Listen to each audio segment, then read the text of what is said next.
Good morning to all of you. एक बार फिर से आप सबका आपके ऑनलाइन क्लास में स्वागत है। और आज हम अपनी इस कक्षा में अपनी बुक का जो अगला हमारा चैप्टर है उसे हम पढ़ेंगे और उसके बारे में कुछ और अधिक अध्ययन करेंगे, उसके बारे में जानेंगे और सीखने का प्रयास करेंगे। तो जो हमारा अगला टॉपिक है वो है इंटरजेक्शन।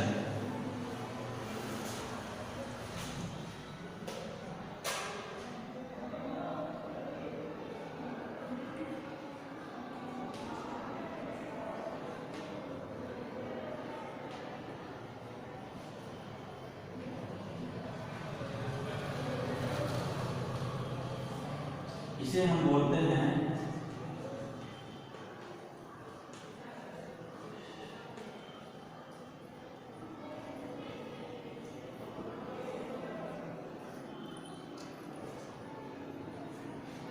विस्मय बोधक। इंटरजेक्शन, आखिर जब मैंने ये नाम लिया इंटरजेक्शन विस्मय बोधक, तो आपको ये विचार आ रहा होगा मन में कि आखिर ये इंटरजेक्शन है क्या।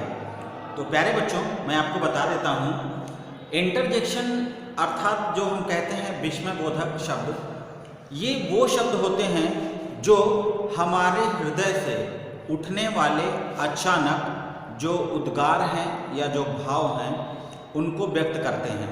अर्थात हम कह सकते हैं कि ऐसे शब्द जो हृदय से उठने वाले अचानक जो भी हमारे भाव या उद्गार हैं उनको व्यक्त करते हैं, उन्हीं को हम बोलते हैं इंटरजेक्शन, विस्मय बोधक शब्द। तो आइए इसके बारे में हम इसकी परिभाषा और इसके कुछ उदाहरणों को आगे देखते हैं। तो ये जो है हमारा इंटरजेक्शन, ऐसे शब्द जो हृदय से उठने वाले तीव्र भाव या उद्गारों को व्यक्त करते हैं, उन्हें हम इंटरजेक्शन या विस्मय बोधक कहते हैं या वे इंटरजेक्शन कहलाते हैं।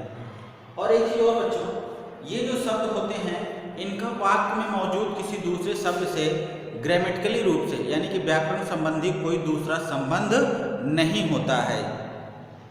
अर्थात ऐसे शब्दों का वाक्य के अन्य शब्दों से कोई संबंध नहीं होता है। वे शब्द होते हैं वे हमारे हृदय से उठने वाले अचानक जो भाव हैं या जो उद्गार हैं उनको व्यक्त करते हैं, लेकिन इनका अगर देखा जाए तो ग्रामर की दृष्टि से दूसरे शब्दों से कोई भी संबंध नहीं होता है। Words which give expression to intense feelings and emotions of at the heart, यानी कि वर्ड्स विच गिव शब्द जो हमें देते हैं एक्सप्रेशन भाव, तो इंटेंस फीलिंग गहराई से हृदय भाव एंड इमोशंस और जो भी हमारे उद्गार हैं एट द हार्ट, कहाँ से, हृदय से, यानी कि हृदय से उठने वाले तीव्र भावों या उद्गारों को जो व्यक्त करता है एक्सप्रेशन, उसे ही हम क्या बोलते हैं, इंटरजेक्शन, उसे हम बोलते हैं विस्मय बोधक। और इनका मैंने आपको बताया कि हमारे ग्रामर की दृष्टि से इनका वाक्य में मौजूद दूसरे शब्दों से कोई रिलेशन नहीं होता है। Such words have no grammatical relationship with other words in the sentence, यानी कि जो ये शब्द होते हैं मैं बता चुका हूँ आपको कि उनका वाक्य में मौजूद किसी दूसरे शब्द से ग्रामेटिकली रूप से कोई भी जो संबंध है वो नहीं होता है। तो चलिए आइए अब हम इससे संबंधित कुछ उदाहरणों को देखते हैं और देखते हैं कि उसमें हम कौन कौन से उदाहरणों को किस रूप से प्रयोग करते हैं। और एक बात और कि ये जो इंटरजेक्शन वाले शब्द होते हैं उनके बाद हम विस्मय बोधक का चिन्ह अवश्य लगाते हैं उन शब्दों के पश्चात और वाक्य के अंत में हम फुल स्टॉप का प्रयोग करते हैं। तो आइए इससे संबंधित हम कुछ उदाहरणों को देखते हैं। जैसे मैंने बताया आपको, इस प्रकार के जो इंटरजेक्शन शब्द होते हैं उनके पश्चात में हम विस्मय बोधक चिन्ह जो है विस्मय सूचक का जो चिन्ह है संबोधन का, उसे अवश्य लगाते हैं। जैसे एलस द पेशेंट इज नो मोर, एलस दुख को प्रकट करता है। इसका मतलब है कि एलस बड़े दुख की बात है कि द पेशेंट इज नो मोर, जो रोगी है वो अब नहीं है, अर्थात कहने का मतलब वो मर चुका है। तो इस प्रकार हम जो इंटरजेक्शन शब्द होते हैं उनके बाद एक विस्मय सूचक जो चिन्ह होता है उनको अवश्य लगाते हैं। अब आइए कुछ उदाहरणों को हम देखते हैं। कुछ ये जो शब्द हैं हमारे, जैसे खुशी, खुशी मतलब जॉय, ये जो वर्ड्स हैं, अगर ये जो हमारे इंटरजेक्शन विस्मय बोधक वाले जो शब्द आते हैं वो डिनोट करते हैं, जैसे हुर्रा, हा हा या आहा, आहा या हा हा, ये जो शब्द हैं ये हमारी खुशी को व्यक्त करते हैं। जैसे हुर्रा, हमने मैच जीत लिया। आहा, मदर हैज कम, मम्मी आ गई हैं। कहीं मम्मी बाहर गई होती है, किसी के यहाँ घूमने, मामा के यहाँ या कहीं भी, और जैसे ही आती है हम खुशी बोलते आहा मम्मी आ गई। ठीक, दूसरा है दुख यानी कि ग्रीफ, एलस ओ आ, ये शब्द हैं जो दुख को व्यक्त करते हैं।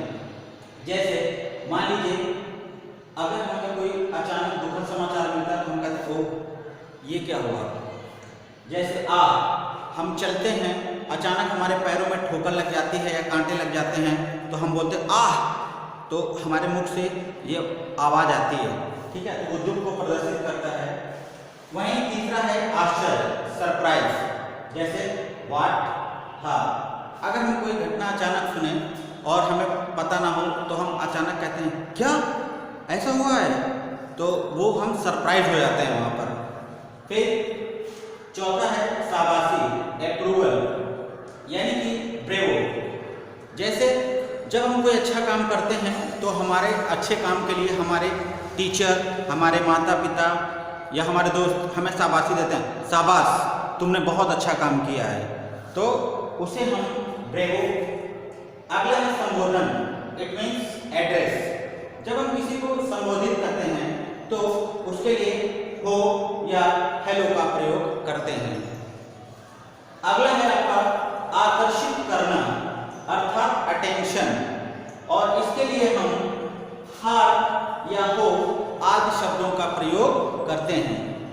वहीं पर अंतिम है आपका धिक्कार यानी कि रिप्रूवल, शेम, फायर या फूल, जैसे हम लोगों को अगर कोई काम दिया जाता है, अगर हम उसे सही ढंग से नहीं कर पाते हैं तो हमारे घर में हमारे बड़े या हमारे टीचर्स कहते हैं शेम ऑन यू, शर्म आती है मुझे तुमसे, तुमने ये काम नहीं किया। इस तरीके से शब्दों से हम लोगों को पुकारा जाता है या कहा जाता है। तो वो जो शब्द हैं शेम, फायर, फूल आदि, ये सब धिक्कार को प्रकट करने वाले शब्द होते हैं। तो प्यारे बच्चों, ये आपका जो चैप्टर था इंटरजेक्शन, उसमें ये कुछ मुख्य शब्द थे जो कि हमारे विस्मय सूचक के रूप में प्रयोग होते हैं, और यही जो आपका पार्ट था यही है द इंटरजेक्शन। आई होप आप लोगों को ये समझ में आया होगा और आप लोग इसे और अध्ययन करने के लिए घर पर पढ़िए और इसे समझने का प्रयास कीजिए ताकि आप अच्छी तरीके से अपनी परीक्षा की तैयारियां कर सकें।